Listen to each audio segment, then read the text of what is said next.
Mga Lodi, don't skip ads po tayo. Maraming salamat sa patuloy ninyong pagsuporta. Paki-like and share naman dyan mga Lodi. At sa mga gustong mag-donate sa ating GCash or regular na load, mag-comment lang po tayo. Para patuloy tayong makapag-upload ng mga bagong kabanata.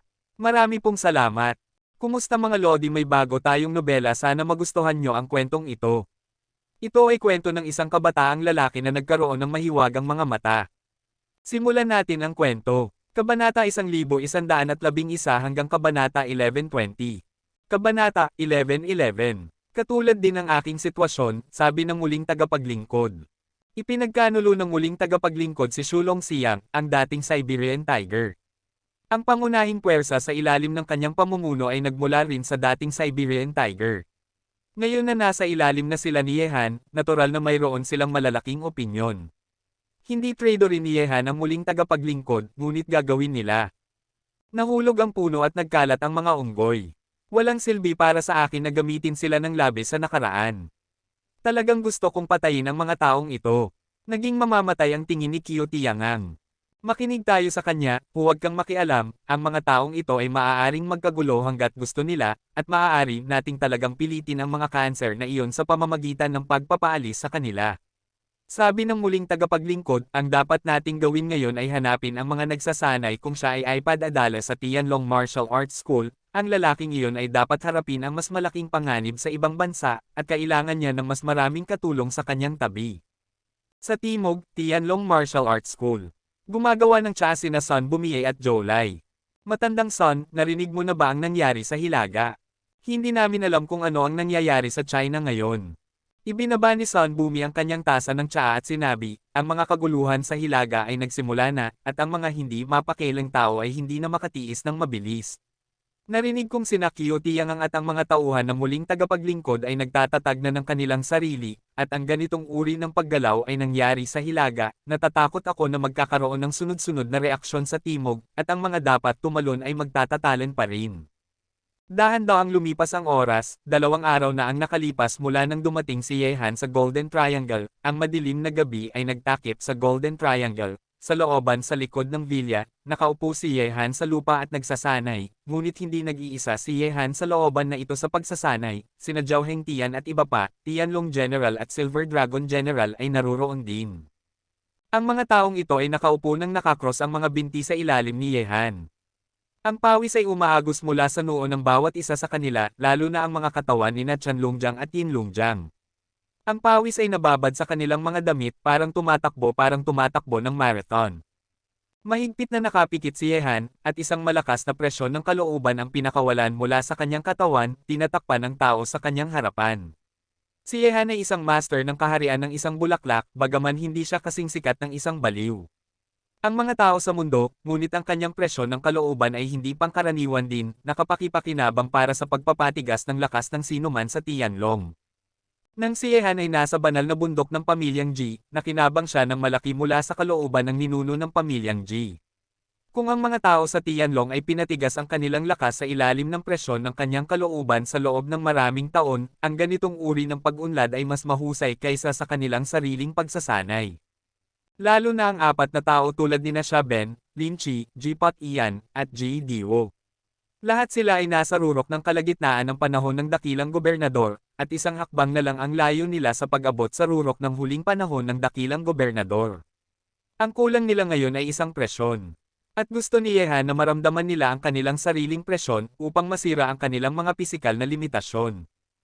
Habang tinutulungan ng mga tao sa Tianlong na putalasin ang kanilang lakas, napagtanto rin ni Yehan na siya ay nasa kaharian na ng unang bulaklak, at kung umunlad siya, siya ay nasa kaharian ng pangalawang bulaklak, ngunit ang kaharian ng ikatlong bulaklak, ang estado ng unang bulaklak, ang estado ng dalawang bulaklak, ang estado ng dalawang bulaklak, at ang estado ng tatlong bulaklak, ay nakatuon sa pag-unawa, pagpapatigas ng sariling enerhiya at espiritu, upang maabot ang isang antas ng condensation. Ang tinatawag na tatlong bulaklak ng mandirigma ay tumutukoy sa asensya, enerhiya, at espiritu. Nagkendense si Yehan ng isang bulaklak, ngunit pinino ang asensya. Ang esensyang ito ay tinatawag na enerhiya.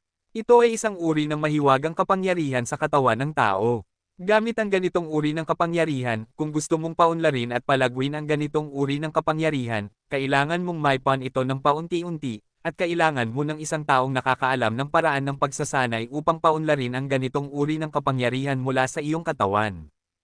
At ang chi ay tinatawag na chi at dugo. Ang isang taong may malakas na chi at dugo ay maaaring malaya mula sa lahat ng sakit. Tungkol sa Diyos, ito ay isang mas mahiwagang kapangyarihan. Maaari itong maging isang uri ng kagandahan, isang uri ng aura, na umiiral sa lahat, ngunit umiiral ito sa hindi nakikita, at hindi ito isang bagay na magagawa ng mga ordinaryong tao upang kontrolin ito. Pinagsasama-sama nito ang mga Diyos, na medyo malapit sa kapangyarihan ng Taoismo. Gayunpaman, ang huli ay may ilang distansya pa para kay Yehan. Sa ngayon, kailangan niyang ganap na palakasin ang kanyang sarili. Sa sandaling maabot niya ang puntong ito, maaari siyang magtungo patungo sa kaharian ng dalawang bulaklak, maramdaman ang chi at dugo ng katawan ng tao, at iikot ang kanyang sarili. Ang katawan ay imyon sa lahat ng sakit. Sa pangunawa ni Yehan, ang isang purong puting bulaklak ng lotus ay tila namumulaklak sa dagat ng kamalayan ni Yehan, naglalabas ng banal na liwanag, at sa parehong oras, isang mahiwaga at hindi mahuhulaan na kapangyarihan ay unti-unting kumakalat mula sa katawan ni Yehan. Nararamdaman ito ni Yehan, lumalalim dito. Ang katawan ng tao ang pinakamahiwagang bagay sa mundo. Ito ay mahiwaga at hindi mahuhulaan. Kahit na ang kasalukuyang agham medikal ay napakaunlad, hindi pa rin posible na galugarin ang 1 o 2/10 ng katawan ng tao. Sinabi na alam na niya ng husto ang katawan ng tao. Nararamdaman din ni Zhao Hengtian at iba pa na ang panggigipit ni Yehan sa kalooban ay isang magandang pagsasanay para sa mga hindi pa nakapasok sa kaharian ng isang bulaklak. Maaari mo ring samantalahin ang nakakatakot na panggigipit ng kalooban na ito upang patuloy na pasiglahin ang iyong sariling potensyal at gawin itong maabot ang isang mas mataas na antas. Ang tanging bagay ay nang mahulog si Yehan sa malalim na pag-unawa na ito, isang madilim na puwersa ang pinilit siyang umatras mula sa pag-unawa na iyon. Ito ay isang bagong buhay na bumubulusok mula sa kanyang dugo. Ang kapangyarihan na ito, ay puno ng isang malakas na likas na aura, na parang nagmumula ito sa pinakadalisay na kapangyarihan sa mundo, katwiran at kadakilaan. Darating na ba ito? Binuksan ni Yehan ang kanyang mga mata, at tumingin sa direksyon ng Huaxia. Alam niyang si Huang Nishang, na nasa Huaxia, ay ipinanganak kasama ang bagong puwersang iyon mula sa kanyang dugo. Hindi tatanggi ni Yehan ang pakiramdam na ito, dahil siya at mayroong isang uri ng koneksyon sa pagitan ni Huang Nishang at Huang Nishang, na nauugnay sa orihinal na Yin-Yang at Hehego, na isang uri ng kontrata Go. Mayroong isang kontrata ng buhay at kamatayan sa pagitan niya at ni Huang Nishang. Sa sandaling ito, sa Phoenix Mountain Villa, isang umiiyak na tunog ang nag-ugong sa kalangitan ng gabi ay nagmula sa isang partikular na silid, at kaagad, ang mga masasayang tinig ay lumabas sa villa na iyon, ipinanganak ako, isang lalaki. Sa labas ng villa, huminga ng maluwag sina Sun Bumi at ang mga masters ng tribo ng Go. Simula nang umalis si Yehan sa Huaxia, nagpadala ang tribo ng Go ng mga tao sa Phoenix Villa upang bantayan ang kaligtasan ng lugar. Nagmadali akong pumunta mismo dahil sa takot na magkaroon ng anumang hindi inaasahang sitwasyon. Ang hinaharap ng Tianlong ay may tagapagmana. Nagkatinginan sina Sun Bumi at Jolai at ngumiti. Sa sandaling ito, nakita ang maliit na sanggol na dinala ng Nars mula sa silid, umiyak ng may kagalakan sina Zhou Yuner at iba pa. Ito ang unang anak ni Yehan, at ito rin ang kanilang anak. Noong nakaraang 2 araw, ginamit ni Zhou Yuner ang kanyang relasyon upang anyayahan ang mga nangungunang dalubhasa sa medisina sa bansa, na nagbabantay sa Phoenix Villa, naghihintay sa pagdating ng takdang petsa ni Huang Nishang, at ngayong gabi, sa inaasahan ng lahat, ipinanganak si Huang Nishang. Kabanata 11-12. Tinitingnan ng umiiyak na sanggol sa kanyang harapan, umiyak si Yan Qingmo. Simula nang malaman niyang buntis si Huang Nishang, para maghintay sa ligtas na pagdating ng maliit na taong ito, hindi na siya umalis sa Phoenix Villa, naghihintay ng promosyon. Ngunit ngayon, ang matagal nang inaasahang anak ay ipinanganak, ngunit hindi na ito makikita ng baliw. At bilang ama ng bata, hindi masaksihan ni Yehan ang pagdating ng kanyang anak sa sandaling ito. Nanay, yakapin mo ang maliit na taong ito. Oh, sige. Pinunasan ni Yan Qingmo ang kanyang mga luha, at dahan-daw ang kinuha ang maliit na tao, na may mahinahon at maingat na tingin, tulad ng nang dumating si Yehan sa mundong ito nang yakapin niya siya, puno siya ng likas na ugali ng ina. Ang mukha niya ay kamukha ni Yehan. Ang mga mata niya ay kasing sariwa ng babae sa niya na damit. Kapag lumaki na siya, tiyak na mas magiging kaakit-akit siya sa mga babae kaysa kay Yehan. Lahat ng mga kasama ni Joe Yuner ay sumandal kay Yan Qingmo, tinitingnan ng maliit na tao nang hindi kumukurap. Sa sandaling ito, sinabi ni Joe Yuner, "Nanay," nang umalis siya, sinabi niya na ang apelyido ng bata ay magiging Ji sa hinaharap, kaya bigyan mo siya ng pangalan. Bar! Nakarinig nito, mahinang sinabi ni Yan Qingmo, "Tawagin mo siyang Chenkyok, ito ang pangalang ibinigay namin kay Xiaohan dati, ngunit hindi niya ito magagamit, at ngayon ibinibigay ko ito sa maliit na taong ito." Ji Chenkyo. Nakarinig ng boses ni Joe Yuner sa telepono, binigkas ni Yehan ang pangalan, isang mahinahong ngiti ang sumilay sa kanyang mukha, at sinabi, "Iyon ang pangalan, ibinigay ito sa akin ng matanda at ina, gamitin natin ito sa batang ito ngayon, at maituturing na natupad ang kanilang kagustuhan." Sabi ng doktor, ang maliit na tao ay napakasaya. "Ikaw, ayos ka ba dyan?" Ang boses ni Joe Yuner ay may kaunting pananabik. Kung si Yehan ay nasa Shanghai City din ngayon, mas magiging perpekto ang tahanang ito. "Hindi masama, Yuner, kumusta ang niya na damit?" Tanong ni Yehan. Sinabi ni Joe Yuner, "Huwag kang mag-alala, hindi gaanong pinahirapan ng maliit na taong ito si Neshang girl, dapat kang mag-ingat sa labas, naghihintay kaming lahat na bumalik ka sa bahay.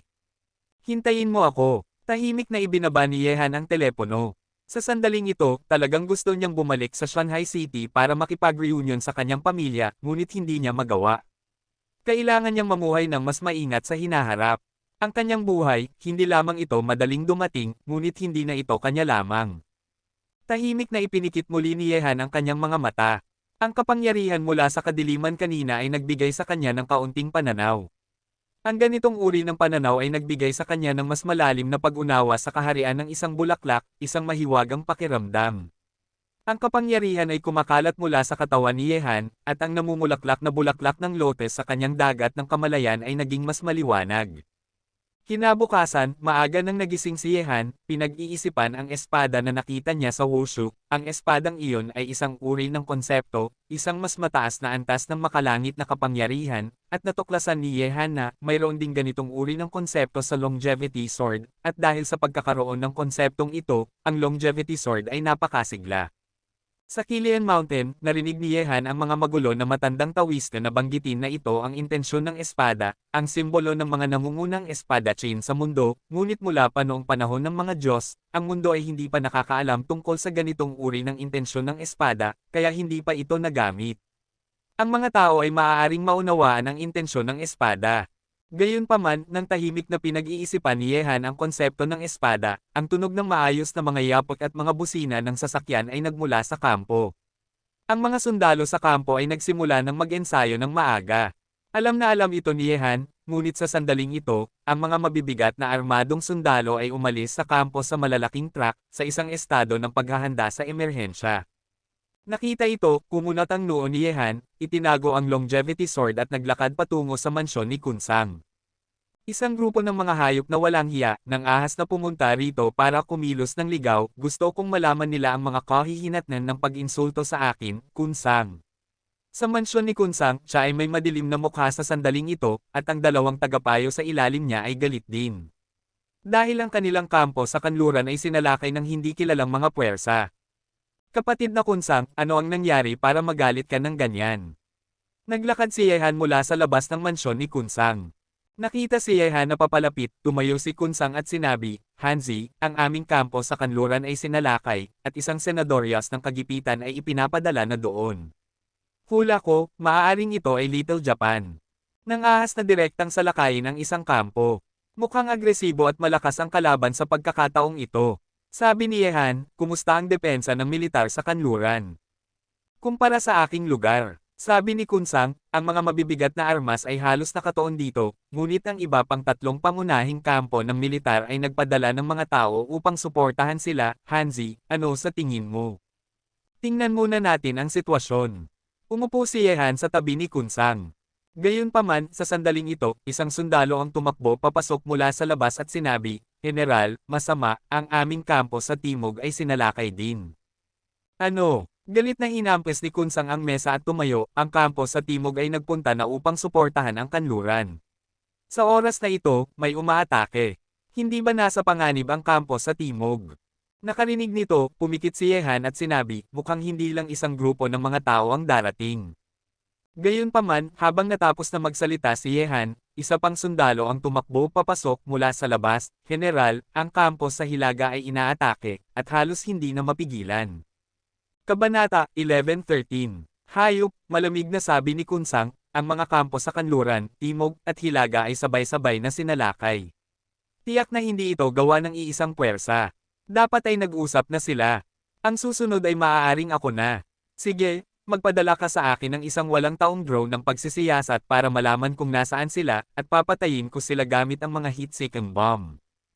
Ngunit General, ang aming network coverage dito ay hindi pa kompleto. Natatakot akong hindi natin makakamit ang inaasahang epekto. Bukod pa rito, dalawa lang ang heat-seeking bomb natin dito. Kung gagamitin mo ang mga ito, mawawala na sila. Sabi ng isang tagapayo. Malamig na sabi ni Kunsang, kung wala ito, maaari ko pa ring bilhin ito mula sa black market. Dapat kong bayaran ang mga hayop na ito sa presyo.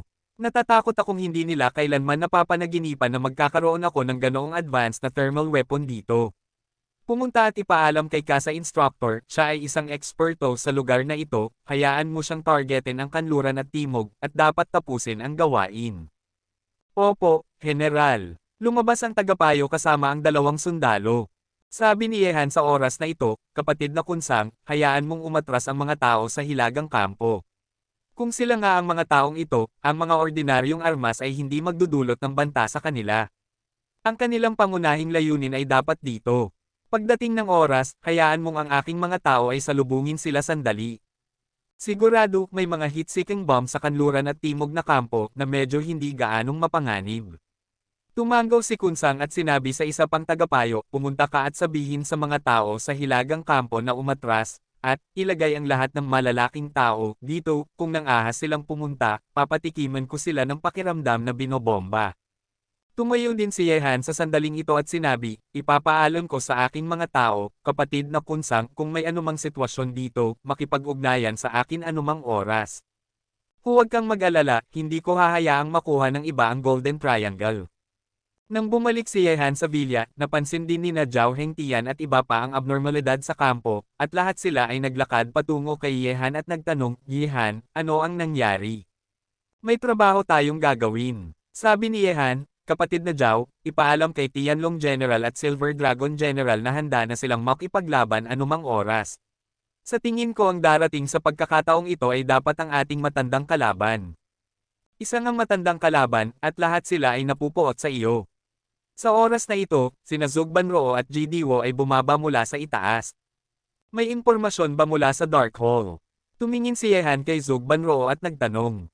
Tumangaw si Zugbanroo at sinabi, bagaman ang laki ng pag-unlad ng Dark Hall ay hindi pa lumalaki, ngunit sa pagkakataong ito, ang mga matatandang kalaban na dumating sa Golden Triangle ay tila hindi nagtago ng kanilang mga kinaroroonan. Superman Warrior, at Shenting, ang apat na ito ay nagpadala na ng mga master sa Golden Triangle para patayin ka. Ang pamilyang Jin ng kaharian ng Bangzi, ang Black Dragon Association ng Japan, ang Superman Warriors ng kaharian ng Uling, at ang Shenting. Nang marinig ang mga salita ni Zugbanroo, malamig na ngumiti si Yehan at sinabi, hindi ko inaasahan na ang mga matatandang kalaban na ito ay magtitipon lahat sa oras na ito, at ang apat na partido ay nagkaisa. Ako. Medyo malakas ang lineup sa pagkakataong ito. Sabi ni Zugbanroo, bagaman hindi pa nasisiyasat ng Dark Hall kung gaano karaming masters ang dumating, ngunit batay sa kanilang pagkamuhi at pag-unawa sa iyo, tiyak na hindi sila magpapadala lamang ng ilang mga sundalo at general, kaya ito ay isang matinding labanan. Isang malamig na kislap ang sumilay sa mukha ni Yehan, at sinabi niya, pagkatapos ay kailangan nating makita kung sino ang sapat na matigas sa pagitan natin at sa kanila. Nag-isip sandali si Zugprajna, at sinabi, iminumungkahi kung hatiin isa-isa. Ito rin ang pinakakonserbatibo at pinakaligtas na paraan. Sa sandaling ang apat na puwersang ito ay pinagsama, kung sakaling ang kapangyarihan ng kabilang partido ay lumampas sa atin, gusto kong lutisin ang mga problemang ito sa oras na iyon, magbibigay ito sa atin ng sakit ng ulo. Nakarinig nito, tumango si Yehan. Nang hindi alam ang lakas ng kalaban, dapat munang gumawa sila ng mga countermeasure. Mayroon silang kalamangan sa heograpiya sa Golden Triangle, at aatake sila isa-isa. Kahit na malakas ang kalaban, mahuhulog sila sa isang passive na sitwasyon. Di nagtagal, habang nag-uusap sina Yehan at iba pa, dalawang heat-seeking bomb ang pinaputok mula sa kampo ni Kunsang. Ang lethality ay napakasigla, at mahirap para sa taong nakakandado na makatakas sa paghabol nito. Sa sandaling matamaan ng heat-seeking bomb ang target, papatayin nito ang isang malaking lugar ng mga tao. Ang mga pag-atake ng armas ay hindi rin nakaligtas. Habang ang makapangyarihang thermal weapon na ito ay inilunsad sa kampo, alam ng lahat sa Golden Triangle na naganap ang isang malaking digmaan. Ang mabangis na digmaan ay nagsimula na sa kanluran at timog ng Golden Triangle. Matapos ang utos mula kay Kunsang, ang mga tao sa Hilaga ay direktang iniwan ang kampo, umatras siya sa kampo kung saan si Kunsang. Sa oras na ito, si Kunsang na may isang mabangis na mukha ay dumating sa villa ni Yehan kasama ang dalawang tagapayo. Hanzi, ang aking drone ay nakakita na ang isang malakas na puwersa ay papalapit sa atin. Ang grupong ito ang mga tao ay mula sa kanluran, bagaman hindi marami sa kanila, ngunit lahat sila ay napakahusay, tila kailangan natin ang iyong tulong. Dapat ay mayroong isang tao mula sa Shenting. Pumikit si Yehan at sinabi, kapatid na Kunsang, alam ko na kung sino ang mga taong dumating sa Golden Triangle. Nariyan ka para subaybayan sila at bigyan ako ng kanilang lokasyon anumang oras, ang grupong ito ng mga tao ay ibibigay sa amin. Okay, pagkatapos ay dapat kang maging maingat. Matapos magsalita, kinuha ni Kunsang ang isang pares ng mga wireless earphone at ibinigay ito kay Yehan at sinabi, madaling makipag-ugnayan. Maaari mong matanggap ang aking mga mensahe kahit saan sa Golden Triangle gamit ang device na ito. Walang problema. Kinuha ni Yehan ang mga wireless earphone at isinuot ito, at pagkatapos ay sinabi kay Diwo, Diwo, manatili ka rito para protektahan si Banroo, at ang iba ay sumunod sa akin para mangaso. Hindi nagtagal, sa pangunguna ni Yehan, ang mga puwersa ng Tianlong sa Golden Triangle ay nagsimula ng sama-sama. Sa apat na puwersang dumating sa Golden Triangle, ang mga tao mula sa Shenting lamang ang hindi umaatake sa kampo ni Kunsang. Sa makatuwid, sila ang pinakamabilis na lumapit kina Yehan at iba pa, lokasyon. Matapos malaman ang lokasyon ng mga tao ni Shenting, sina Yehan at iba pa ay dumating na sa isang gubat na 4 o 5 milya ang layo mula sa villa. Sa itaas ng gubat na ito, ang tunog ng mga drone ay umuungol na parang mga bubuyog. Ang mga tao ay papalapit sa gubat na ito ngayon. Sa ilang mga nakatagong malalaking puno, ang mga tao ni Tianlong ay tila nakisama sa mga malalaking punong ito, at hindi sila gumawa ng anumang paggalaw. Kung pupunta ka upang pagmasdan, napakahirap na mahanap ang nakatagong posisyon ng mga tao ni Tianlong. Ang mga tao sa Tianlong ay nanatili sa kagubatan sa kabilang panig ng Tengchong. Tungkol sa pagpatay sa gubat, kasing simple na nila ito ng pang-araw-araw na pagkain. Dito, alam nila kung paano itago ang kanilang sarili. Hindi nagtagal, sa harap ng gubat na ito, mayroong isang paggalaw, at ang tunog ng pagsira ng hangin ay umugang na parang matatalas na espada sa gubat. Darating na. Sa likod ng isang dahon na kasing laki ng isang basketball, ang mukha ni Yehan ay dahan-daang lumitaw. Ang isang pares ng nagyayelong mga mata ay nakatitig sa lupa sa ibaba. Sa ilalim ng kanyang titig, 10 masters na nakasuot ng pilak na damit ay tumakbo na parang mga cheetah, ang kanilang bilis ay hindi maisip. Kabanata 11-14. 10 Paladin Masters. Nakita ito, malamig na ngumiti si Yehan at kumaway ng kanyang kamay. Sa susunod na sandali, sa mga nakapaligid na puno, ang mga masters ng Tianlong na nakahanda ng manmanan dito ay lumipat patungo sa lupa sa gubat na parang mga multo. Ang 10 Paladin sa itaas ay pinatay nila. Falk, may pananambang. Nakita ang figure sa itaas ng kanyang ulo na umaatake sa buong kalangitan, isang paladin ang galit na sumumpa, at sa susunod na sandali, ang mga banal na sinag ng liwanag ay sumabog mula sa mga katawan ng 10 paladin, hawak ang malalaking espada, agad silang nagkaroon ng mabangis na paghaharap sa mga tauhan ng Tianlong. Ang lakas ng 10 paladin na ito ay katumbas ng lakas ng mga master sa huling yugto ng dakilang gobernador. Ang ganitong uri ng puwersa ay maituturing na pangunahing haligi sa korte ng Diyos. Hanggat mas malayo pa sila, ang mga paladin na ito ay maaaring ma-promote sa mga elder ng parusa ng Diyos. Pinatay sila ni Yehan noong nasa Cold Country sila, ngunit ngayon ay 10 paladin na lang ang natitira. Bagaman ang ganitong uri ng puwersa ay napakamakapangyarihan, para kay Yehan, kung ipadadala ng Shenting ang puwersang ito, gamit ang kanyang kasalukuyang lakas, maaari niyang ganap na puksain ang 10 paladin na ito sa kanyang sarili, at huwag sabihin pa na may mga eksperto tulad ni Zhao Hengtian at iba pa. Tawa. Ang malamig na liwanag ng espada ay bumaba mula sa kalangitan sa itaas ng gubat, bumabagsak mula sa kalangitan na parang Diyos ng digmaan. Hawak ni Yehan ang dragon scale dagger sa kanyang kamay, at ang kutsilyo ay parang liwanag ng araw at buwan, nagniningning ng isang nakasisilaw na liwanag sa ere. Ang nakakatakot na kutsilyo ay direktang tumama, ang isang paladin ay hinati sa dalawa, at ang kalaban ay walang oras upang lumaban. Dahil isa-isa silang matatalo, syempre kailangang mabilis na makipaglaban si Yehan. Sa ibang mga lugar sa Golden Triangle, mayroon ding Black Dragon Society, Superman Warriors, at ang mga masters ng pamilyang Jin sa Bangzai Kingdom. Ang mga mainit na armas ng mga tauhan ni Kunsang ay maaaring huminto sa kanila sandali, ngunit imposible na harangan sila ng matagal, at kailangan itong gawin mismo ni Yehan kung gusto niyang puksain ang mga taong iyon. Gamit ang isang pag-atake, ang pangalawang pag-atake ni Yehan ay sumunod ng malapit. Ang aura ng kamatayan na tulad ng kutsilyo ay palm unit sa kawalan, tinatakpan ang tatlong paladin. Kung hindi dahil sa pakikipaglaban ni Tianlong sa ibang mga paladin, ang kutsilyo ni Yehan ay maaaring ganap na masaktan ang lahat ng natitirang paladin. Gayunpaman, nang ang kutsilyo ni Yehan ay malapit ng mahulog, isang nakakatakot na balak na pumatay ang naglock sa kanya mula sa likuran, matagal na kitang hinihintay. Gamit ang isang malamig na singgol, ang bilis ng isang matandang figure ay kasing nakakatakot ng kidlat, at dumating ito sa likuran ni Yehan sa isang iglap. Nadama ito, ang liwanag ng kutsilyo ni Yehan na orihinal na nakadirekta sa tatlong paladin ay biglang umindayog patungo sa likod.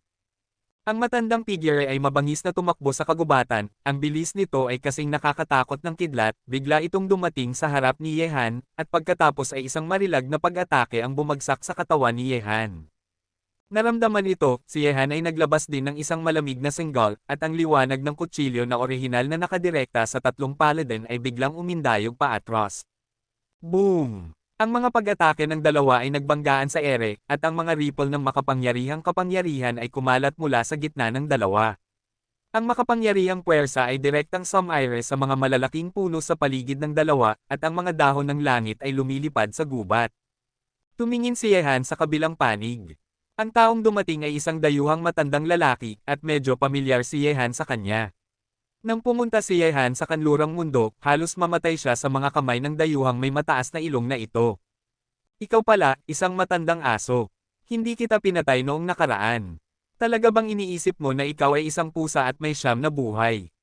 Malamig na ngumiti si Yehan. Ang elder ng parusa ng Diyos ni Han, sa tulong ng isang baliw, ay nahuli siya at 10 paladin bilang isang bargaining chip para makipagpalitan kay Hu Feng at Wu Ying sa papa. Sinasabing ang mga mata ng elder ng parusa ng Diyos ay malamig at tumatagos. Ang pagkakuha kina Yehan at iba pa ay isang malaking kahihiyan sa kanyang kasaysayan ng buhay. Pagkatapos bumalik sa korte ng Diyos, hindi na niya maitataas ang kanyang ulo sa harap ng ibang mga elder ng parusa ng Diyos. Sa pagkakataong ito ay dumating siya para patayin si Yehan, siya ang kusang humiling. Sa pamamagitan lamang ng pagpatay kay Yehan masasawi ang kahihiyan sa kanya. Sampay ng batang Dongfang, iniwan mo na ang Huaxia at wala ng mga masters na magpoprotekta sa iyo.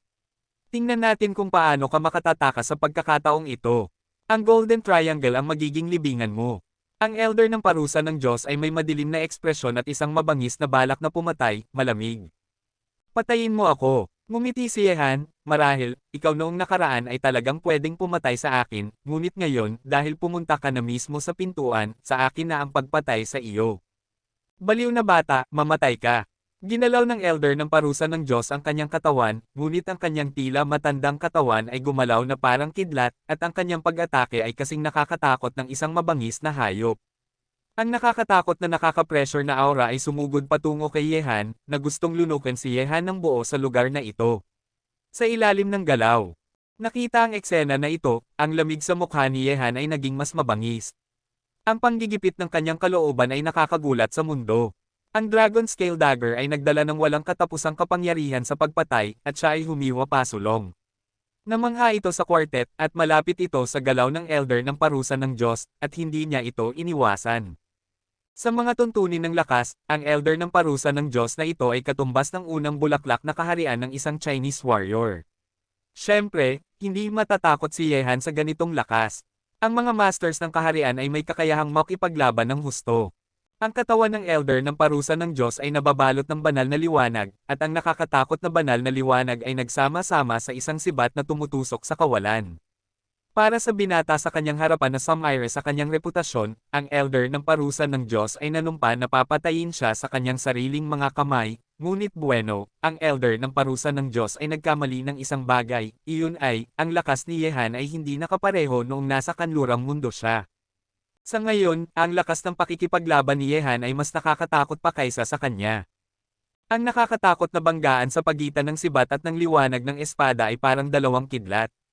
Gayunpaman, nakipaglaban ang elder ng parusa ng Diyos kay Yehan at tiyak na matatalo. Ang sibat ay nawasak sa ilalim ng walang katapusang pagbomba ng liwanag ng espada. Halika, ang elder ng parusa ng Diyos ay napilitang umatras ng paunti-unti sa gubat, ang kanyang mamula-mulang mukha ay namutla. Nakita ito, sa gubat, habang si Yehan ay ngumiti, patuloy siyang lumapit sa umatras na elder ng parusa ng Diyos gamit ang isang kutsilyo. Tumalon ang kanyang katawan ng mataas, at gamit ang isang napakamapagmataas na kutsilyo, lumitaw siya sa harap ng elder ng parusa ng Diyos.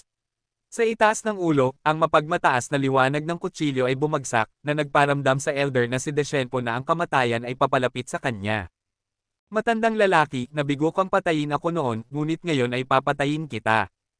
Bigla, isang mapagmataas at nakakatakot na liwanag ng kutsilyo ang bumagsak. Nang papalapit na ang sandali ng kamatayan, ang matinding banal na liwanag mula sa elder ng parusa ng Diyos ay sumabog ng mabangis at nagsama-sama sa isang malaking kalasag, umaasa na puksin ang nakakatakot na kutsilyo ni Yehan. Lumalaban siya, ngunit sa ilalim ng mga naguguluhang mata ng elder ng parusa ng Diyos, ang kanyang higanteng kalasag ay nawasak ni Yehan na parang tofu. Puff! Kabanata 11:15. Isang bangkos ng dugo ang lumabas sa bibig ng elder ng parusa ng Diyos, ang kanyang matandang katawan ay direktang tinapyas ng kutsilyo ni Yehan, at siya ay malubhang nasugatan. Matandang lalaki, ano ang pakiramdam na Maduraj? Patuloy na naglakad si Yehan patungo sa elder ng parusa ng Diyos na may hawak na kutsilyo sa kanyang kamay. Ang seryosong ekspresyon sa kanyang mukha ay nagparamdam sa elder ng parusa ng Diyos na natatakot. Hindi pa lumilipis ang isang taon dito, ang binata na walang lakas para lumaban sa ilalim ng kanyang mga kamay sa simula, ay naging napakalakas na ngayon na kahit siya ay hindi na ang kalaban ng kalaban. Sa sandaling ito, biglang nakaramdam ng kaunting pagsisisi ang elder ng parusa ng Diyos, at kusang nag-anyaya na pumunta sa Golden Triangle para patayin si Yehan. Siguro ito na ang oras ng kanyang kamatayan, at ang lakas ng kalaban ay masyadong mabilis na lumago. Sa oras na ito, si Yehan, napapalapit sa elder ng parusa ng Diyos, ay nakarinig ng boses ni Kunsang mula sa kanyang mga wireless earphone na nagparamdam sa kanya ng pagkunot ng noo, at sinabi sa mga tao ng Tianlong, 1 minuto, mabilis na labanan. Nakarinig ng mga salita ni Yehan, naging mas agresibo sina Zhao Hengtian at iba pa sa pag-atake sa mga paladan. Bagaman ang mga paladin ay makapangyarihan nga, sina Zhao Hengtian at iba pa ay hindi mahina, at mayroong higit sa 50 silver dragon sila ay saisalakay ng sama-sama, ang dalawang kamao ay hindi kayang talunin ang 4 na kamay, ang mga paladin ay hindi na makakapit sa ilalim ng kanilang mga pag-atake, sila ay nasugatan sa bawat hakbang, at ang kanilang pagkamatay ay tiyak na mangyayari.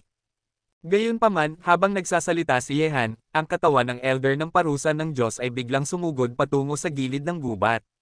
Nakita na wala siyang laban kay Yehan, maaari lamang siyang tumakas, magtiis ng kahihiyan at mawala ng buhay. Mas pipiliin niya ang una. Nakita ito, malamig na ngumiti si Yehan, at hinabol siya na parang kidlat, hindi ko inaasahan na ang mataas na ranggo na elder ng parusa ng Diyos ay pipiliing tumakas. Ito ay talagang nakakabuka ng mata. Matapos magsalita, isang talim ng liwanag ang sumabog sa kawalan, at ang mabangis at walang kapantay na kapangyarihan ay bumagsak sa likuran ng elder ng parusa ng Diyos. Ang kutsilyong ito ay tumago sa katawan ng elder ng parusa ng Diyos, na nagdulot ng pagbuga ng dugo mula sa kanyang bibig muli. Halika, bumaba ang bilis ng pagtakas. Tungkol sa elder ng parusa ng Diyos, tiyak na hindi siya hahayaan ni Yehan na makatakas. Tungkol sa mga masters ng Shenting, basta may pagkakataon siya, tiyak na papatayin sila ni Yehan. Ang kutsilyo sa kamay ni Yehan ay sumabog sa kawalan, at ang spirit control technique ay na-activate. Para bang ang Dragon Scale Dagger ay may sariling kamalayan, bigla itong umikot pabalik mula sa harap ng elder ng parusa ng Diyos, at humiwa na parang kidlat.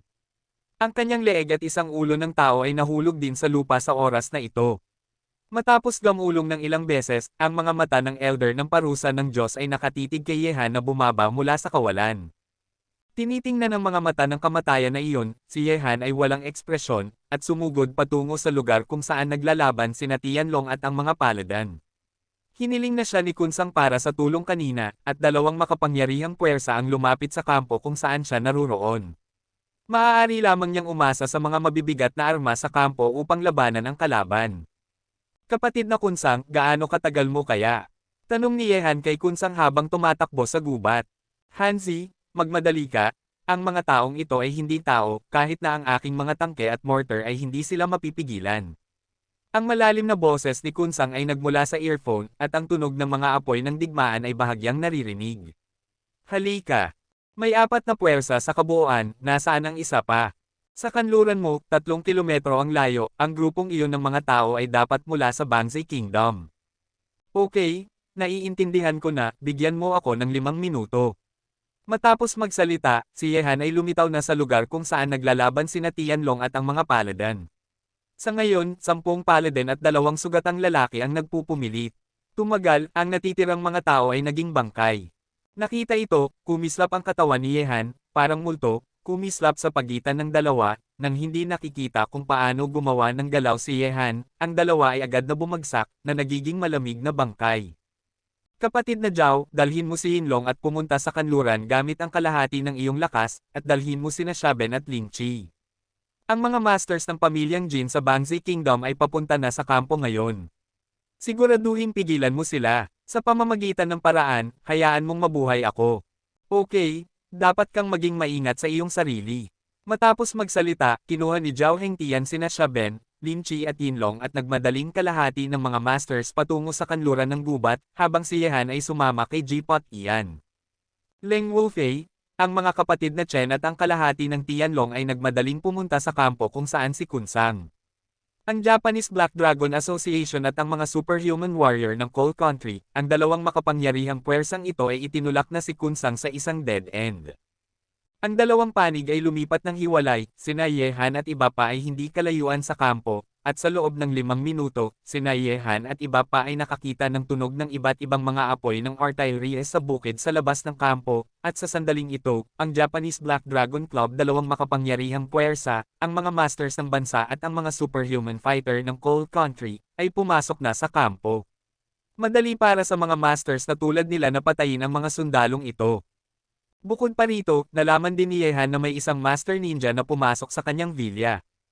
Hindi ko inaasahan na mayroong isang shinobi master sa Black Dragon Club.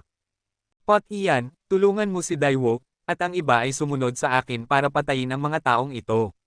Ang titig ni Yehan ay nahulog na sa isang makapangyarihang shinobi, ang taong ito ay nakatayo sa labas ng kampo na may hawak na samurai sword sa kanyang mga kamay at hindi gumawa ng anumang galaw, ngunit ang aura sa kanyang katawan ay napakalakas, at lahat ng mga bala na ibinaril sa kanya ay tumigil sa kawalan sa harap niya, at hindi nila siya nasasaktan. Kaagad, sa pangunguna ni Yehan, lahat ay sumabog patungo sa kampo na parang mga bug zone ng hangin na bomb unit sa kawalan, at nagsimula ng isang paghaharap sa Black Dragon Society at sa mga superhuman warrior. Si Kunsang, na nag-uutos sa kampo, ay huminga ng maluwag nang makita niya sina Yehan at iba pa na bumalik. Upang harapin ang grupong ito ng mga lalaki na may lakas na hindi pangkaraniwan, ang mga taong tulad ni Yehan at iba pa ay kailangang kumilos. Sa sandaling ito, si Yehan ay naglakad na patungo sa ninja ng Diyos na naglalakad sa kawalan. Ang lakas ng taong ito ay nasa unang yugto ng ninja ng Diyos, at ang kanyang kaharian ay katumbas din ng isang domestic master ng unang kaharian ng Bulaklak. Nakita si Yehan na papalapit, si Shinobi, na hindi pa gumagalaw mula nang dumating sa Golden Triangle, ay tumingin kay Yehan. Nagkatinginan ang dalawa, at isang gamulong na labanan at balak na pumatay ang kumalat sa kawalan. Ikaw ay si Yehan, ang anak ng isang Chinese madman. Malamig na sabi ni Shenren, ang kanyang mga mata ay matalas na parang kutsilyo. Ayokong malaman kung sino ka, ngunit kung gusto mong harapin ako, dapat kang maging handa na mamatay. Ang mga mata ni Yehan ay kasing walang emosyon din ng kutsilyo, at hindi sapat upang matakot siya sa isang ordinaryong ninja. Napakamapagmataas mo, mas mapagmataas pa kaysa kay Jake Kwangren, ngunit sa kasamaang palad ay patay na siya, dumating sa Golden Triangle ngayon, kukunin ko ang iyong buhay. Dahan-dahang hinugot ni Shenren ang kanyang samurai sword, dumating sa Golden Triangle, ang kanyang espada, hindi pa niya hinugot ang kanyang taibak, ngunit ngayon, karapat-dapat si Yehan sa kanyang espada. Nakarinig nito, tumawa si Yehan at sinabi, pagkatapos ay sasabihin ko sa iyo, mula sa sandaling humakbang ka sa Golden Triangle, ang iyong buhay ay hindi na sa iyo. Dito, ang iyong kapalaran ay matutukoy ko. Talaga, pagkatapos ay depende sa iyong kakayahan.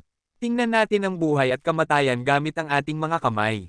Matapos magsalita, ang katawan ni Shenren ay kumislap na parang streamer.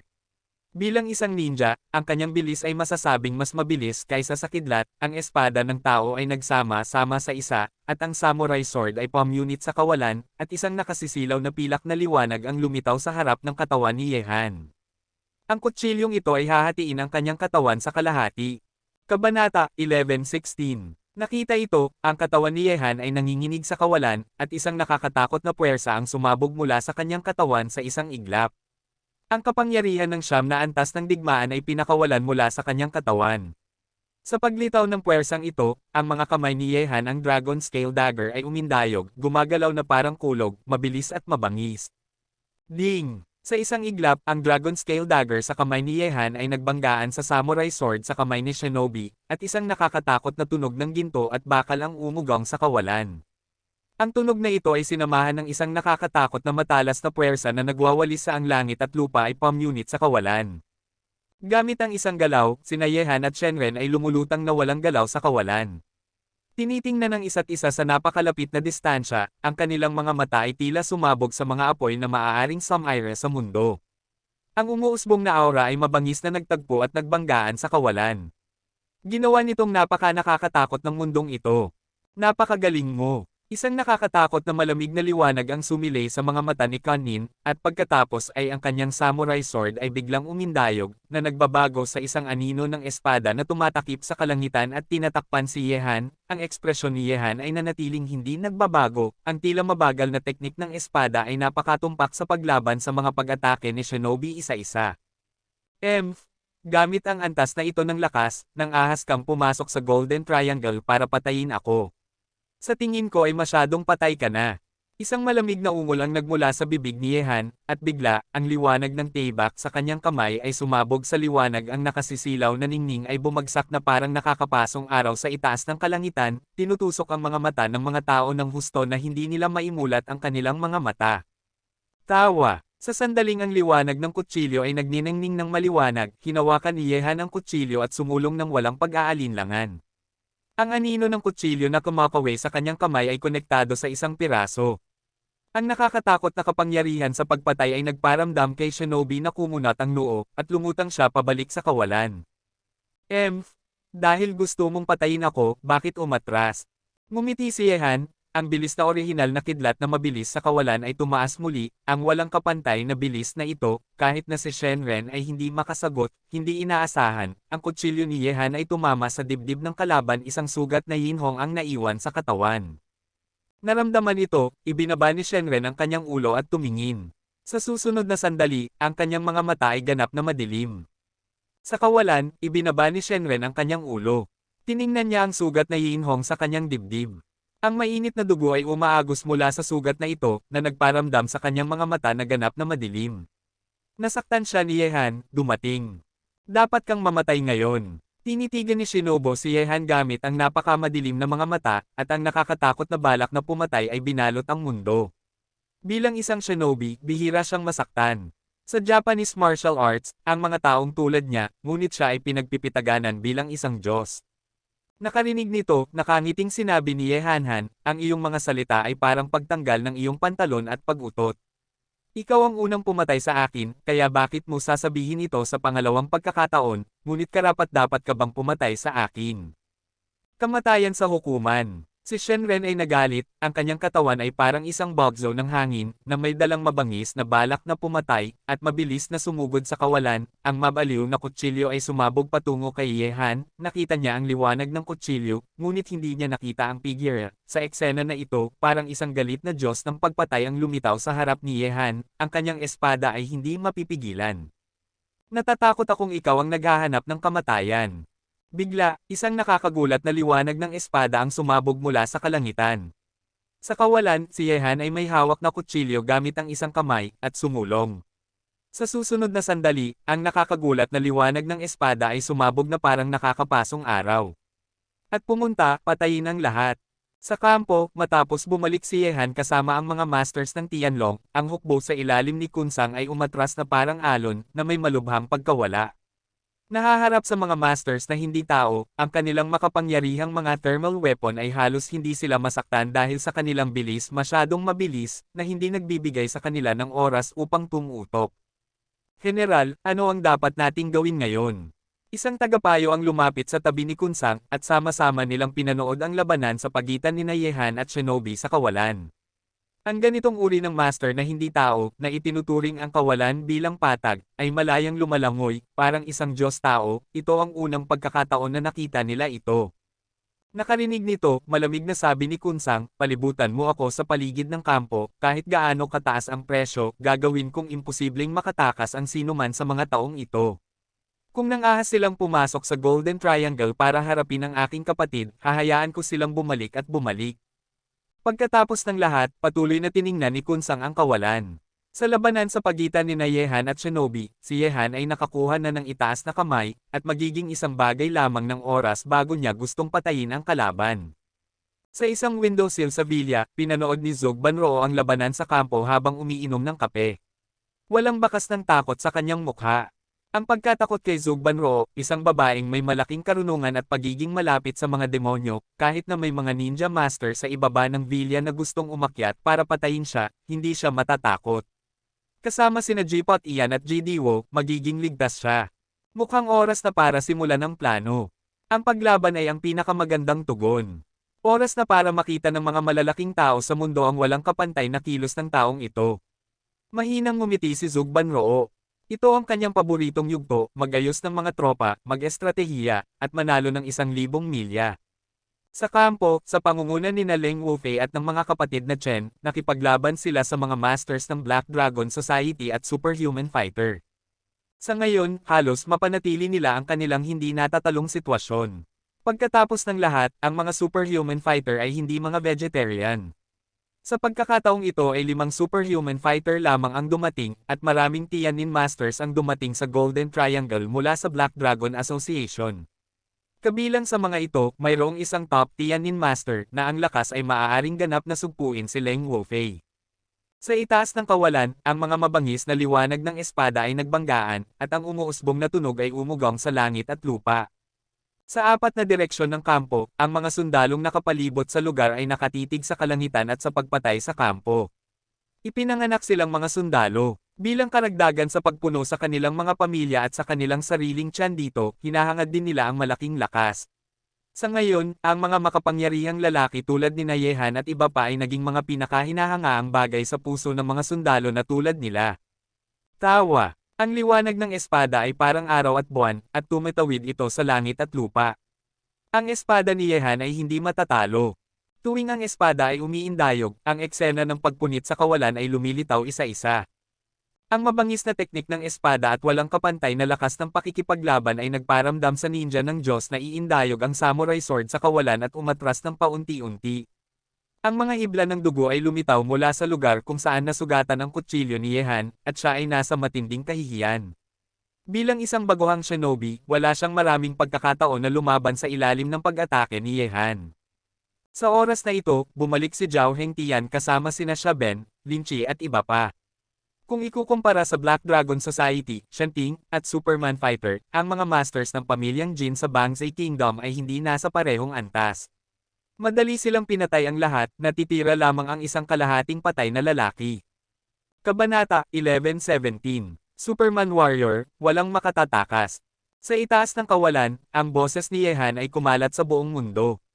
Sina Zhao Hengtian at iba pa ay bumalik na, at ang kanilang mga tsansa na manalo ay mas malaki pa. Para sa mga superhuman fighter na dumating sa Golden Triangle, mas kapakipakinabang pa si Yehan. Ang mga taong ito, para sa kanya, ito ay isang malaking kapalaran, kahit na pagkatapos ng kamatayan, ito ay napakahalaga pa rin. Hindi na kailangang sabihin pa, sina Zhao Hengtian at iba pa ay sumali sa labanan, at syempre hindi nila hahayaang makatakas ang sinumang dumating sa Golden Triangle, hindi lamang ang mga superhuman fighter, hindi nila hahayaang makatakas ang kabilang panig, ang Black Dragon Society ay magiging pareho rin, sisirain ang 4 na puwersang ito, ay ang pinakamagandang panakot sa mga makapangyarihang internasyonal na organisasyong ito. Sa pagitan mo at akin, oras na para matapos. Tinitingnan ng master ng shinobi na umatras ng paunti-unti sa ilalim ng kanyang sariling pag-atake, ang katawan ni Yehan ay nagpalabas ng aura ng nagyayelong kawalang interes. Upang patayin ang master ng shinin na ito, magiging napakahirap para kay Yehan. Sinabi niya na hindi ito mangangailangan ng maraming kapangyarihan, at kapag nakilala niya ang middle-level shinobi, siya ay magiging banta sa kanya. Naramdaman ng nakakatakot na aura ng panggigipit na pinakawalan mula sa katawan ni Yehan. Ang master ng katana ay lubhang kumunat ang noo, ang kanyang mga mata ay napakamadilim, at ang katana sword ay lumipad sa kanyang kamay, walang hanggan at mabangis, na bumubuo ng isang nakakatakot na gang ng espada, parang isang agos ng chi. Ang malakas na bar ay nasa gitna ng dalawa. Nakita ito, ang ekspresyon ni Yehan ay hindi nagbago. Ang mga pamamaraan ng master ng ninja na ito ay mahina sa kanya. Ang marilag na kapangyarihan sa kanyang katawan ay sumabog ng mabangis. Sa sandaling ito, ang katawan ni Yehan ay tila nagbago sa isang matalas na espada sa kawalan. Ang isang tao ay isang espada, at ang isang espada ay isang tao. Walang pakialam sa isa't isa, ang espada ay tumago sa kawalan. Winasak ang depensa ng espada ng master ng Shenren. Sa paningin ng karamihan, tila may isang nakakatakot na liwanag na dumaan sa katawan ng Shenren, na nagparamdam sa sigla sa mga mata ng kalaban na unti-unting nawala. Sa kawalan, ang liwanag ng kutsilyo ay nagbago sa isang anyo ng tao, at si Yehan ay nakatayo sa likuran ng master ng God Ninja.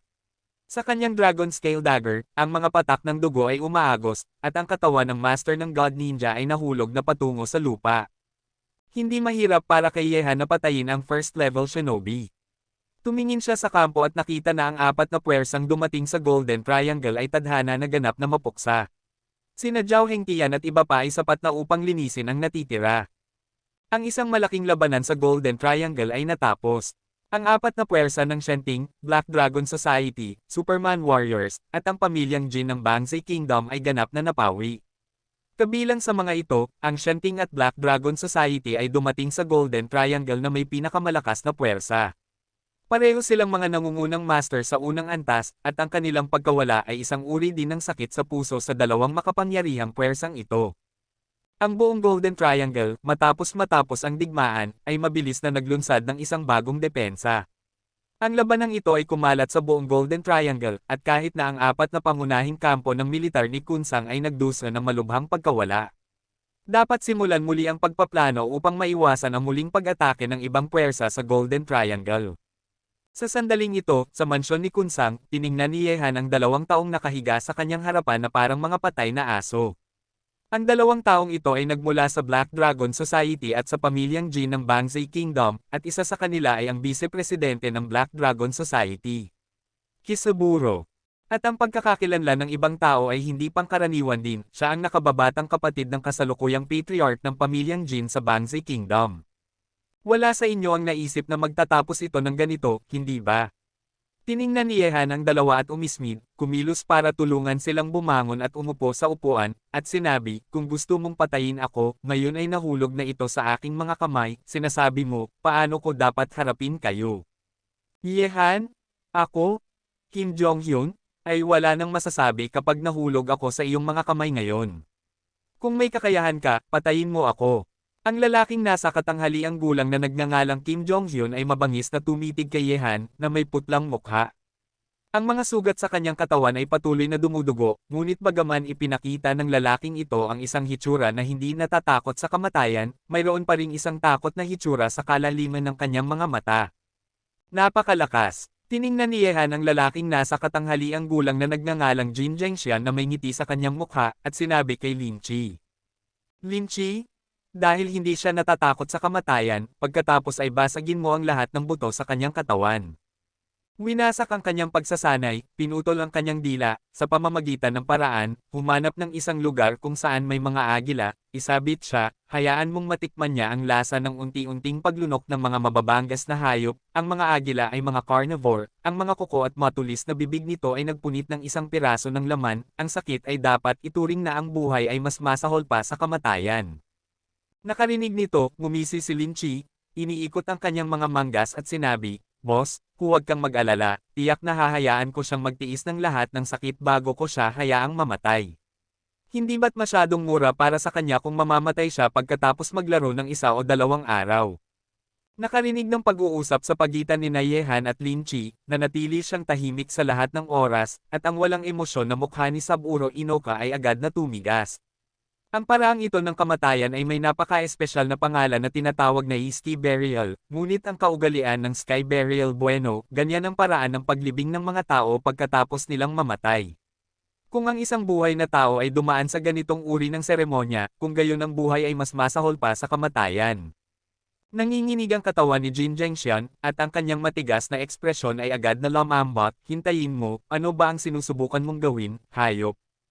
Hindi ka ba natatakot sa kamatayan? Bakit hindi mo na kaya ngayon? Malamig na sabi ni Yeleng, pinapanatili ko ang inyong mga buhay dahil mayroon pa kayong halaga ng pamumuhay, kung hindi, kayo ay bangkay na ngayon.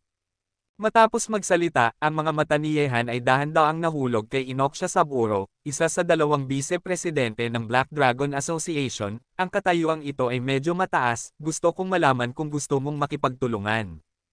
Ano ang gusto mo? Tumingin si Saburo Inoshite kay Yehan at walang emosyon na nagtanong. Gusto ko ang mga masayang tao. Tungkol sa kung ano ang gusto ko, hindi mo na kailangang malaman sa ngayon. Tumingin si Yehan kay Inoksha Saburo at sinabi, kung gusto mong mabuhay, kailangan mong makinig sa akin, kung hindi, magagawa kong gawing mas mahusay ang iyong kamatayan. Ang Sky Burial ay mas masahol pa.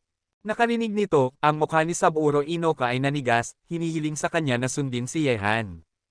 Tinitingnan ng unti-unting nagbabagong mukha ni Saburo Inoka, sinabi ni Yehan ng basta-basta, iyong kamahalan, Vice-Presidente, hindi ko alam kung sumasang-ayon ka sa aking panukala o hindi.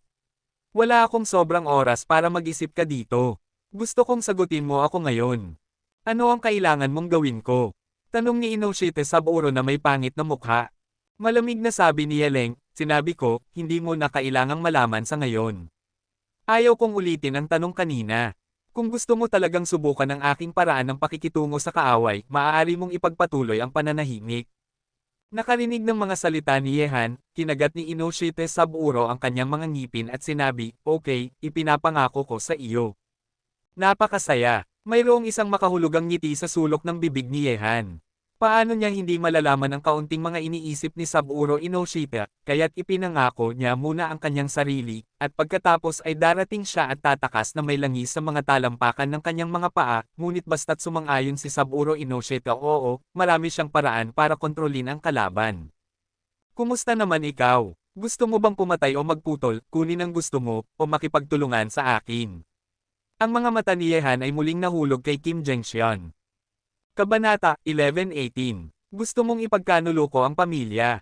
Mahigpit na kinuyam ni Kim Jong-hyun ang kanyang mga kamao, ang kanyang dibdib ay hindi pantay na humihinga, ngunit ang marahas na paggalaw na ito ay dumampi sa ilang mga sugat sa kanyang katawan, napaungol siya sa sakit, ang kanyang mukha ay napangiwi. Si Kim Jong-hyun siyan ay hindi tanga, sinadya siyang pinanatili ni Yehan dahil kailangan niyang gumawa ng isang bagay na may kaugnayan sa pamilyang Jin, at ang mga bagay na ito ay tiyak na hindi maganda para sa pamilyang Jin. Sabi ni Yehan, Ginoo Jin, sa tingin ko dapat mong isaalang-alang muna ang iyong sariling sitwasyon, hindi ang pamilyang Jin. Gusto kong malaman kung saan nagmumula ang lakas ng pagsasanay ng inyong pamilyang Jin. Mas mabuting maging tapat ka sa tanong na ito. Sagutin mo ako ng tapat, limitado ang aking pasensya, at wala akong oras para makasama ka dito. Lagi nang nasa isip ni Yehan ang gintong aura na nilinang ng pamilyang Jin. Ito ay isang napakamatalas na kapangyarihan sa parehong depensa at pag-atake. Ang tanging bagay ay bagaman nilinang ng mga miyembro ng pamilyang Jin ang ganitong uri ng kapangyarihan, wala sa kanila walang mga masters ang ipinanganak. Bukod pa rito, nakakuha si Yehan ng kaunting gintong kapangyarihan nang makipaglaban siya sa mga miyembro ng pamilyang Jin, at labis na nag-aalala si Yehan tungkol dito. Nananabik ka sa aking pamilyang Jin. Nagbago ang mukha ni Jin Zhengxian. Bagaman hindi niya natapos ang kanyang pangungusap, alam ni Yehan na ang pamilyang Jin ay dapat may magandang bagay. Marahil ang pinagmulan ng pamilyang Jin ay dahil sa gintong kapangyarihang ito. Mukhang ang inyong pamilyang Jin ay may lihim na hindi alam ng mga tagalabas.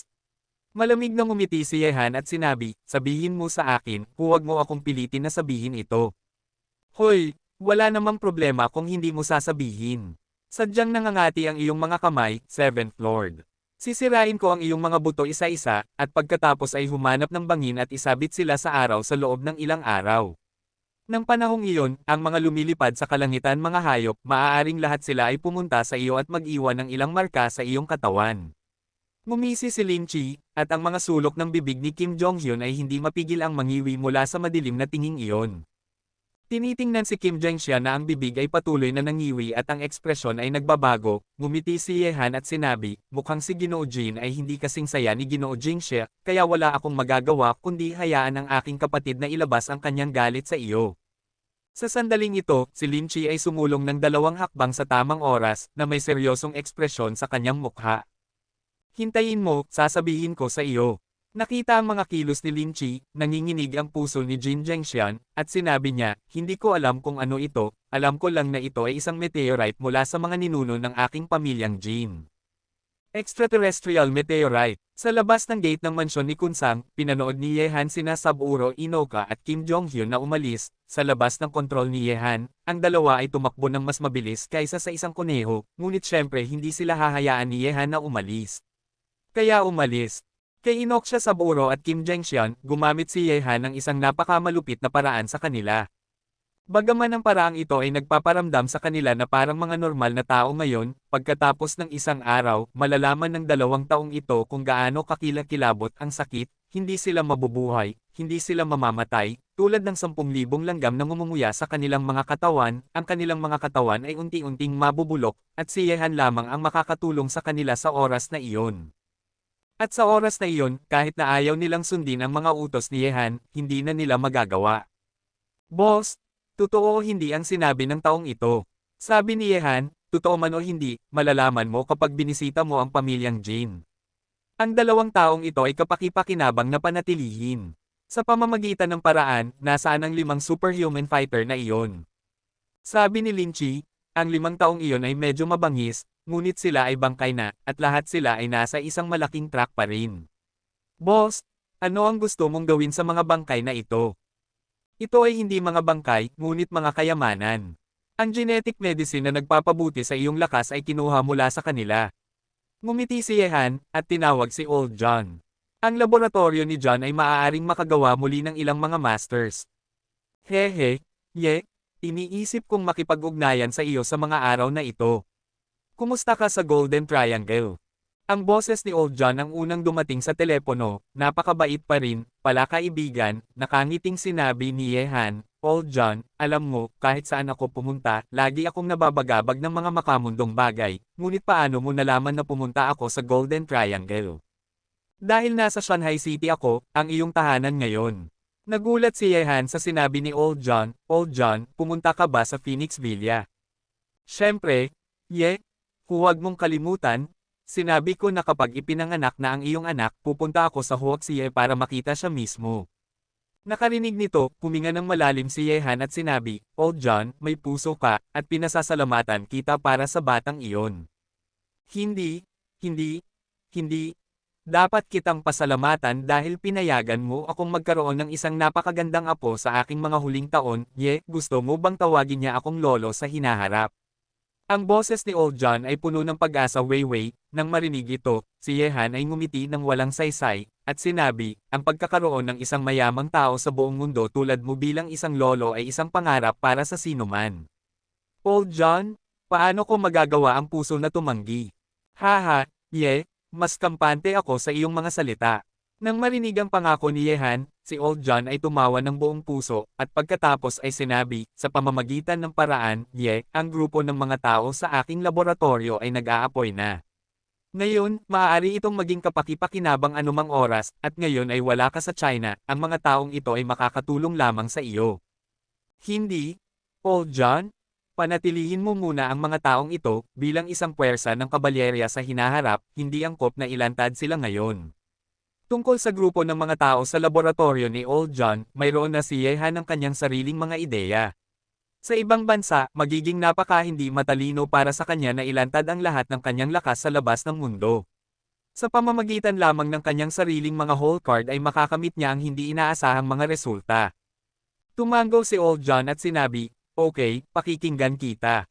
Sa madaling salita, ang mga taong iyon ay palaging available. Magagawa nila ang anumang bagay para sa iyo kapag kailangan mo ito. Sabi ni Yehan, sa totoo lang, lumapit ako sa iyo ngayon dahil sa bagay na ito. Mayroon akong 5 puting daga sa aking mga kamay ngayon. Gusto kong dalhin mo sila pabalik sa lab. Pagkatapos ay magkakaroon ng mas maraming eksperto sa lab. Maaaring ito ay isang Superman warrior. Sabi ni Old John na may mga mata na lumiwanag. Ngumiti si Yehan at sinabi, tama iyon, tatanggapin ko ang mga taong ito kapag dumating sila sa iyong pintuan. Mukhang kailangan nating humanap ng pagkakataon upang makuha ang lahat ng kapangyarihang ito sa hinaharap upang ang ating kapangyarihan ay maging mas malakas pa. Sa pamamagitan ng paraan, kung ang ilang genetic medicine ay maaaring makuha mula sa laboratorio, mag-iwan ng ilan para sa akin. Hehe, gusto ko ang iyong ambisyon. Ngumiti si Old John, okay, hahayaan kong pumunta si Mendala sa Golden Triangle para dalhin ang 5 superhuman fighter na iyon pabalik sa laboratorio. Dapat kang maging maingat doon. Ngayon, ikaw ay isang ama. Kabanata 11:19. Gagawa ko. Ibinaba ni Yehan ang telepono. Naintindihan ni Yehan ang iniisip ni Old John. Ang kabilang panig ay walang mga anak sa ilalim ng kanyang mga tuhod. Natatakot siyang pagkatapos ng 100 taon ng buhay ni Old John, ang batang iyon sa kanyang pamilya ay magiging napakamayaman. Kailan ka pupunta sa Japan? Sa villa, tinanong ni Zugban Roo si Yehan, iniiling ang kanyang baso ng red wine.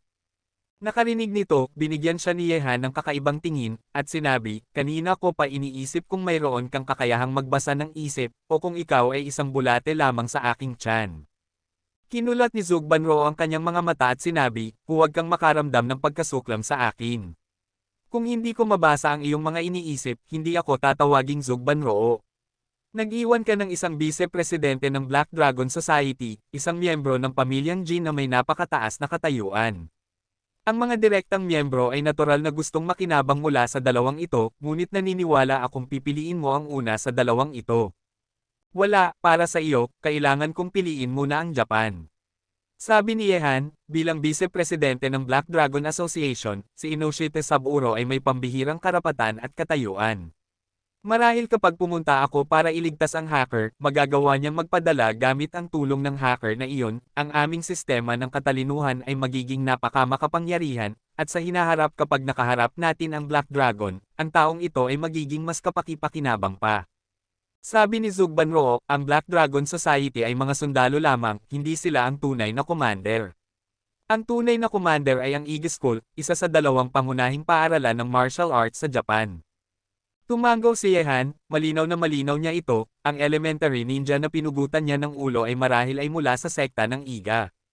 Kaya, maaari ko bang simulan ang aking plano ngayon? Tumingin si Zugban Roo kay Yehan.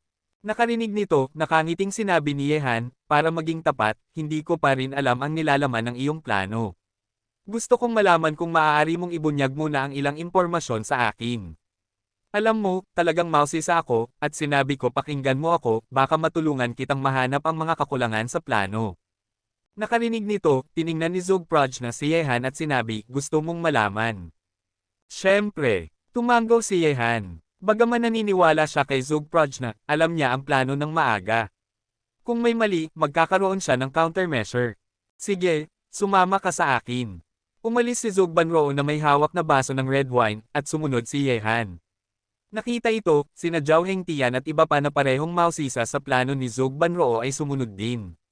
Anong uri ng grand plan ang nangyayari sa kanyang utak?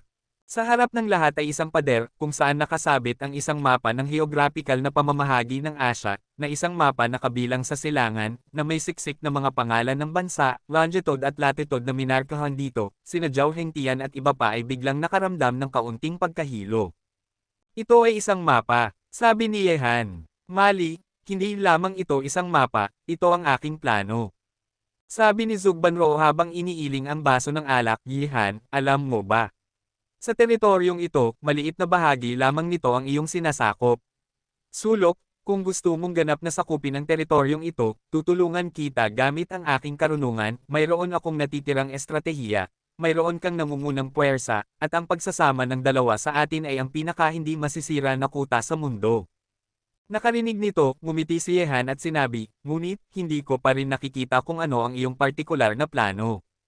Nakarinig ng mga salita ni Yehan, ibinaba ni Zhou Banroo ang kanyang baso ng alak, kumuha ng isang maayos na binagong ugat ng kahoy mula sa gilid, itinuro ang dalawang lokasyon sa mapa, lumingon at sinabi, ang aking plano, ang unang hakbang ay ang dalawang lugar.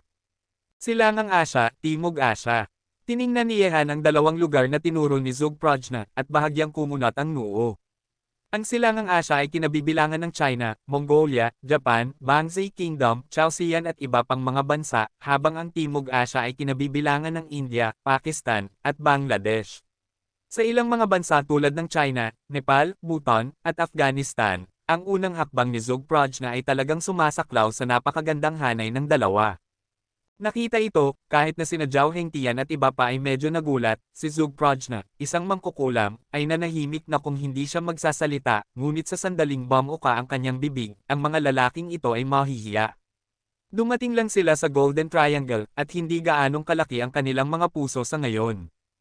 Tama iyon, ito ay Silangang Asya at Timog Asya, at ito ay ang unang hakbang lamang ng aking plano. Pinangalanan ko ang hakbang na ito ng isang napaka-eleganteng pangalan na mumulaklak sa magkabilang panig.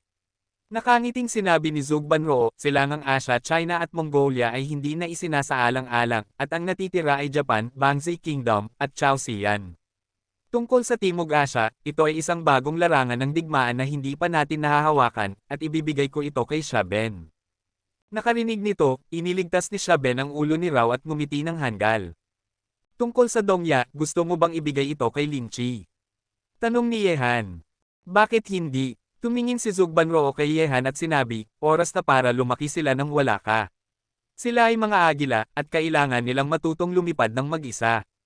Natahimik si Yehan sandali, at sinabi, bagaman sumasang-ayon ako sa unang hakbang ng iyong plano, gamit ang ating kasalukuyang lakas, imposibleng hatiin ang hukbo sa dalawang grupo. Matapos umalis sa Huaxia, maraming kaaway tayo. Kapag ang ating lakas masyadong kalat, natatakot akong bibigyan nito sila ng pagkakataong umatake isa-isa. Sa totoo lang, hindi naman gaanong marami, 4 na pamilya lang. Bahagyang ngumiti si Zhou Prajna at sinabi, Japan at Bangzai Kingdom ay nasa Silangang Asya, na nasa loob na ng aming unang hakbang na plano, at ang Shenting sa kanluran ay malapit nang makikita kung may kakayahan kang gawing napakalaki nila. Paano mo nasabi iyan? Tanong ni Yehan. Sabi ni Zhou Prajna, hanggat alam ko, maraming kalaban ang Shenting sa kanlurang mundo, at karamihan sa mga ito ay sinaunang puwersa na ipinasa. Kung gagamitin mo ang iyong enerhiya para harapin kami, kung gayon ang krisis mula sa korte ng Diyos ay pansamantalang maalis. Nakarinig nito, nag-isip sandali si Yehan, at sinabi, ang paraang ito ay talagang sulit na subukan. Gagawin ko ang aking makakaya. Kumusta naman ang Coal Country? Ito rin ay isang puwersa na hindi dapat maliitin. Kabanata 11:20. Sabi ni Zhou Banroo, kung ang top hacker na binanggit mo ay talagang napakalakas, sa tulong niya, sa tingin mo ba ay matatakot pa rin tayo sa paghihiganti ng Coal Country? Ang kanyang pag-iral ay magpapainggit sa kabilang panig, kahit papaano, hindi sila lalapit para hanapin tayo, ang ating problema. Nakarinig ng mga salita ni Zhou Prajna, nakangiting sinabi ni Yehan, mukhang pinlano mo na nga ang lahat. Ito ay isang napakamatapang na plano, ngunit ang mga tropa ay hahatiin sa dalawang grupo at lalaban sa dalawang harapan. Sakaling ang ilang puwersa sa Silangang Asya at Timog Asya ay magkaisa, ito ay kasing panganib para sa atin na bumangon. Tumingin si Zhou Banroo kay Yehan, at may kumpiyansang sinabi. Ang natitirang 3 bansa sa Silangang Asya, Japan, Bangzai Kingdom, at Chaosian, ay hindi magkakaisa. Ang Bangzai Kingdom at Chaosian ay palaging magkasalungat, at ang Japan ay isang bansang may mataas na pagpapahalaga sa sarili. Sa katunayan, sa 3 bansang ito, kailangan lang nating sakupin ang underground world ng Black Dragon Society at ng Bangzai Kingdom, at ang natitirang underground world ay susuko sa atin, at wala silang magagawa kundi sumuko sa atin. Tungkol sa Timog Asya, bago sakupin ng ating mga tao ang underground world ng Timog Asya, hahayaan kong magsimula ang kaguluhan sa underground world ng mga bansang Timog Asya, maging mga kaaway at magpatayan, upang kapag pumasok tayo sa Timog Asya, mahihirapan ang mga puwersang ito na magkaisa upang harapin tayo. Tinanong ni Yehan si Zhou Prajna, paano mo gustong guluhin muna sila? Ang mga tao sa bundok ay may kanya-kanyang diskarte. Tumingin si Zhou Banroo kay Yehan at nakangiting sinabi, ang underground world sa Timog Asya ay naglalaban din para sa hegemony, tulad ng underground world sa China dati, huwag kang mag-alala, nakuha ko na ang mga tao sa Dark Hole para kumilos. Malapit na nilang sindihan ang mga apoy ng digmaan sa Timog Asya, at pagdating noon, ang ating mga tao ay maaaring dahan-daang salakayin ang underground world ng Timog Asya. Lahat ng mga mata ay nakatuon kay Zugprojna, nakikinig sa kanyang pag-uusap, ang ganitong uri ng kilos ng pag-iisip ay agad na kumbansihin sina Zhao Hengtian at iba pa. Ang babaeng ito ay walang kapantay sa karunungan at katalinuhan, maging ito ay pag-unawa sa sitwasyon o pagkontrol sa puso ng mga tao, o ang maayos na mga plano ay lahat ng kamanghang-manghang. Mabuti na lang, ang babaeng ito ay sumunod kay Yehan. Sa sandaling ito, ang pag-iisip na ito ay sumili sa isipan ni Zhao Hengtian at iba pa. Gayunpaman, wala pa rin tayong sapat na tauhan para makipaglaban sa dalawang harapan. Umiling si Yehan at sinabi, iwanan ng silangang Asya, mayroong 7 o 8 bansa sa Timog Asya, at sa mga ito, ang mga tao sa underground world ay napaka-nakakatakot mga numero, at wala kaming 100 tao. Ang ginawa mo noon ay naayos na ang iyong pag-iisip. Tumingin si Zugprojna kay Yehan at sinabi, sino ang nagsabi na dapat nating gamitin ang ating sariling kapangyarihan upang sakupin ang isang lugar, kaya bakit hindi natin hayaang singilin nila para sa atin? Okay. Ang mga gumagawa ng malalaking bagay ay hindi maaaring magkaroon ng kabaitan ng mga babae, gaano karaming tao ang namamatay ay walang kinalaman sa atin, pinahahalagahan lamang natin ang mga resulta, bilang coach, hindi natin magagawa ang lahat sa ating sarili. Ang mga salita ni Zugprojna ay nagparamdam kay Yehan na walang masabi. Sa katunayan, bagaman si Yehan ay walang awa, nakikipag-usap siya sa kanyang mga tunay na kaaway, ngunit hindi siya maaaring maging matigas ang puso kapag nakikipag-usap sa mga taong hindi mga kaaway. Noong nakaraan, tuwing may itinatag na lugar sa underground world ng China, ang mga leader na sumuko kay Yehan, hindi sila kailanman hiniling ni Yehan na singilin para sa kanya. Lagi na niyang pinamumunuan ang mga tao ng Tianlong upang palawakin ang teritoryo. Ang mga sumusuko sa kanya ay nagbabantay lamang sa likuran. Marahil, tama ang sinabi ni Zugprojna, dapat baguhin ang kanyang pag-iisip, dahil sumusunod siya sa landas na ito, hindi mahalaga kung tinatrato niya ang mga kaaway o mga kaibigan, hindi siya dapat maging mabait sa isang babae. Sige, sumasang-ayon ako sa iyong plano. Tumingin si Yehan kay Zugprojna at sinabi, ngunit ito ay ang unang hakbang lamang, ano ang iyong pangalawang hakbang? Sabi ni Zugprojna, okay lang kung sumasang-ayon ka. Tungkol sa pangalawang hakbang, sasabihin ko sa iyo mamaya, ngunit ang pagsalakay sa underground world ng Timog Asya, mayroong isang lugar na hindi natin mahawakan sa ngayon. Saan iyon? Medyo mousy sa si Yehan sa lugar kung saan matatakot ang isang matapang, maingat at bakal na babaeng si Zugbanroo. India. Sabi ni Zugprojna, maaari nating hawakan ang anumang lugar sa Timog Asya, ngunit ang lugar na ito ay pansamantalang hindi mahahawakan. Iiwan ko ito sa iyo para harapin, dahil sa India ay may isang kakilakilabot na relihiyon na hindi mas mababa sa mga Diyos, Brahmans. Ang pag-iral nito ay bago pa ang Budismo ng Huaxia, at pinakamagandang iwasan ang mga salungatan kapag nakikipag-usap sa puwersang teroristang ito, kaya iniwan ko ang lugar na ito sa iyo. Mayroon pa ring ganitong puwersang terorista. Pumikit si Yehan at sinabi, sige, haharapin ko ng mabuti ang relasyon sa mga Brahmans. Sabi ni Zugprojna, bukod sa mga Brahmins sa India, may isa pang lugar na dapat mong bigyang pansin. Maaaring may mga puwersang terorista na maihahambing sa mga Brahmins sa silangan. Kumunat ang noo ni Yehan. Hindi naman iyon totoo, ang pamilyang ito lang ay napaka-misteryoso. Sabi ni Zugbanroo, ang pamilyang ito ay matatagpuan sa Japan, na pinangalan ng Amaterasu, at ang kanilang pag-iral sa Japan ay kapareho ng pamilyang G sa China, ngunit ang kanilang lakas ay hindi dapat ang pamilyang G ay nakakatakot, kung hindi, hindi makatatakas ang iyong lolo nang hindi nasasaktan nang tumawid siya sa silangan gamit ang isang espada at pumunta sa Japan. Ang pamilyang Amaterasu, sabi ni Yehan, kung pupunta ka sa Japan, mag-iingat ako. Sa pamamagitan ng paraan, kung kukuha mo ang silangang Asya at Timog Asya, paano mo haharapin ang mga epekto? Alam kong tatanungin mo ako. Sabi ni Zugbanroo, huwag kang mag-alala, gumawa na ako ng isang listahan. Ang mga tao sa listahang ito ay nakuha ko sa pamamagitan ng pagtatanong sa Darkhold na magsagawa ng isang espesyal na investigasyon. Ang mga bansa ay hindi kilala, ngunit tiyak na magagamit muli sila sa mga tuntunin ng kakayahan, lakas, at katapatan, at ang paghihimagsik ng mga taong iyon sa China ay hindi mangyayari sa aking mga kamay. Nakarinig nito, ngumiti si Yehan at sinabi, mukhang mas mapag-isip ka kaysa sa akin, Prajna, maswerte na mayroon ka. Siyempre kailangan kong gawin ang ipinangako ko sa iyo. Bukod pa rito, ito rin ang aking pangarap. Kung tayo ay magkakaisa, madali kong masasakop ang anumang posisyon sa teritoryong ito sa maikling panahon. Tumingin si Zugbanroo. Tinitingnan ng mapa na nakasabit sa dingding sa kanyang harapan, ang kanyang ambisyon ay hindi kailanman maitago sa harap ng sinuman dahil siya ay isang ipinanganak na konspirador. Nakita si Zugbanroo na dahan-daang nawawala sa pasukan ng koridor na may hawak na baso ng alak, hinawakan ni Zhao Hengtian si Yehan at sinabi, "Yehan, magmadali ka at sakupin ang babaeng ito, tutulungan kanyang sakupin ang bansa, at sasakupin mo siya, ito ay isang magandang bagay. Ito ay isang magandang deal." Marahil, kalahati nito ay nasakop na. Ang mga sulok ng bibig ni Yehan ay nakerba. Sabi ni Leng Wufei, ang babaeng ito mula sa pamilyang Zog ay hindi masama. Sa kanya dito, bakit hindi mag-alala tungkol sa isang malaking pagkabigo? Mukhang maswerte tayo na nanalo nang pumunta tayo sa Hilaga. Kung si Nolan Mietian ay ganap na nagtalaga ng kapangyarihan sa kanya, magagawa nating manalo sa larangan ng digmaan sa Hilaga, magdudulot siya sa atin ng malaking problema. Hindi tatanggi ni Yehan ang puntong ito. Para sa isang babaeng kasing talino ni Zugbanroo, na malapit sa isang halimaw, ang kailangan niya ay isang entablado na ganap na kanya. Sa simula, si Nolan Mietian ay hindi ganap na nagtalaga ng kapangyarihan kay Zugbanroo, ngunit kay Yehan dito, dahil pinili na niyang maniwala kay Zugprojna, hindi na siya makikialam. Sa ganitong paraan, ang talento ni Zugprojna ay sisikat ng maliwanag sa entabladang ito. Habang may oras pa, gagawin ko ang aking makakaya para tulungan ka sa mga araw na ito.